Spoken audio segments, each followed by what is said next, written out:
ഇന്നത്തെ നമ്മുടെ റെസിപ്പി കറിയൊന്നും ഇല്ലാതെ തന്നെ ബ്രേക്ക്ഫാസ്റ്റ് ആയിട്ടും ഈവനിങ് സ്നാക്കായിട്ടൊക്കെ കഴിക്കാവുന്ന വളരെ സിമ്പിളായിട്ടുള്ള ഒരു റെസിപ്പിയാണ്. അതുപോലെ തന്നെ കുട്ടികൾക്കൊക്കെ ടിഫിൻ ബോക്സിൽ കൊടുത്തുവിടാൻ പറ്റിയ നല്ലൊരു റെസിപ്പി കൂടിയാണ്. അപ്പം നമുക്കിത് എങ്ങനെയാണ് ചെയ്തെടുക്കുന്നതെന്ന് നോക്കാം.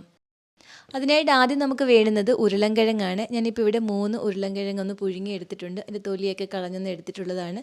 ഇനി നമുക്ക് ഇതുപോലെ ഒരു മാഷർ കൊണ്ടോ അല്ലെങ്കിൽ ഒരു ഫോർക്ക് കൊണ്ടോ അതും അല്ലെങ്കിൽ നമ്മുടെ കൈ കൊണ്ടോ ഇത് ഒട്ടും തന്നെ കട്ടകളില്ലാതെ നന്നായിട്ടൊന്ന് ഉടച്ചെടുക്കണം.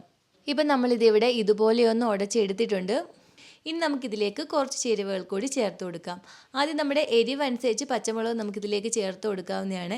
ഞാനിപ്പോൾ ഇവിടെ ഒരു പച്ചമുളക് നല്ല പൊടിയായിട്ടൊന്ന് അരിഞ്ഞെടുത്തിട്ടുണ്ട്. അത് നമുക്കിതിലേക്ക് ചേർത്ത് കൊടുക്കാം. ഇതിൻ്റെ കൂടെ തന്നെ നമ്മുടെ കയ്യിൽ ചില്ലി ഫ്ലേക്സ് ഉണ്ടെങ്കിൽ അത് ഒരു 1/2 ടീസ്പൂൺ ചേർത്ത് കൊടുക്കാം. ചില്ലി ഫ്ലേക്സ് ഇല്ലെങ്കിൽ അതിന് പകരം നമുക്ക് മുളക് പൊടി ചേർത്ത് കൊടുത്താലും മതി. ഇനി നമുക്കിതിലേക്ക് വേണ്ടുന്നത് ചെറിയ ജീരകമാണ്. ഞാനിപ്പോൾ ഇവിടെ 1/2 ടീസ്പൂൺ ചെറിയ ജീരകം എടുത്തിട്ടുണ്ട്. അതുകൂടി നമുക്കിതിലേക്ക് ചേർത്ത് കൊടുക്കാം.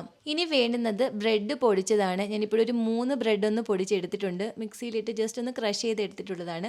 അതുകൂടി നമുക്കിതിലേക്കൊന്ന് ചേർത്ത് കൊടുക്കാം. ഇനി നമുക്കിതിലേക്ക് വേണ്ടുന്നത് കോൺഫ്ലോർ ആണ്. ഞാനിപ്പോൾ ഒരു 1/4 കപ്പ് കോൺഫ്ലോർ എടുത്തിട്ടുണ്ട്. അതുകൂടി നമുക്കിതിലേക്ക് ചേർത്ത് കൊടുക്കാം. കോൺഫ്ലോർ ഇല്ലെങ്കിൽ അതിന് പകരം മൈദാപ്പൊടി ചേർത്ത് കൊടുത്താലും മതി.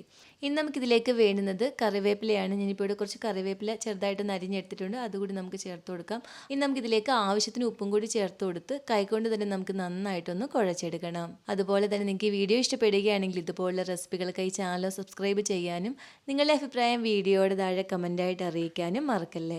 മാവിപ്പം നമ്മളിവിടെ നല്ല സോഫ്റ്റായിട്ട് ഇതുപോലെ ഒന്ന് കുഴച്ചെടുത്തിട്ടുണ്ട്.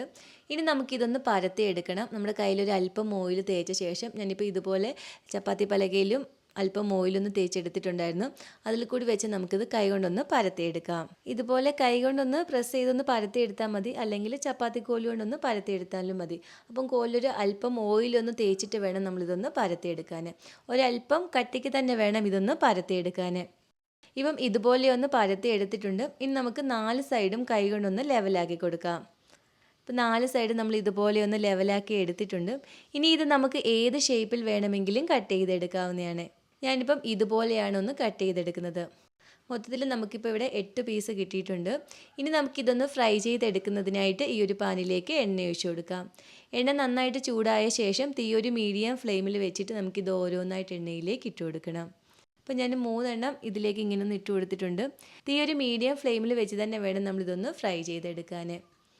ഒരു സൈഡൊന്ന് ഫ്രൈ ആയി വരുമ്പം തിരിച്ചിട്ട് കൊടുത്ത് 2 സൈഡും നല്ലൊരു ഗോൾഡൻ ബ്രൗൺ കളർ ആകുന്ന വരെ ഒന്ന് ഫ്രൈ ചെയ്തെടുക്കണം. ഇപ്പം ബബിൾസൊക്കെ കുറഞ്ഞ് നന്നായിട്ടൊന്ന് ഫ്രൈ ആയി വന്നിട്ടുണ്ട്. ഇനി നമുക്കിതും കോരിയെടുക്കാം. ബാക്കിയുള്ളത് നമുക്ക് ഇതുപോലെ ഒന്ന് ഫ്രൈ ചെയ്തെടുക്കണം.